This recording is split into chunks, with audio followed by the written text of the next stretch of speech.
Let's take an image with a bank statement. We will get this data on Google Sheet within a minute from now. We will use a Google Sheets add-on for this. The add-on is called Convert PDF to Google Sheets CSV Bank Statement.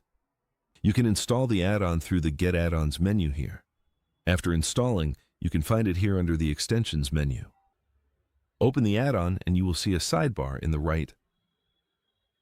Choose the Extract mode here.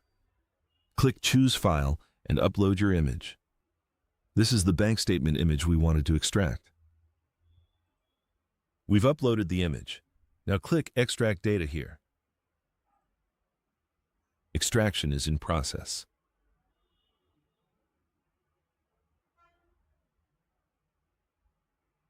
And here, we got the bank statement data on our active spreadsheet. The tabular layout is preserved. You can also download the CSV here to get the CSV format of the extracted tabular data. So this way, you can extract tabular data from an image to Google Sheet in one click without any typing or copy-paste. If you found this helpful, share with your team or network and subscribe for more such useful workflows.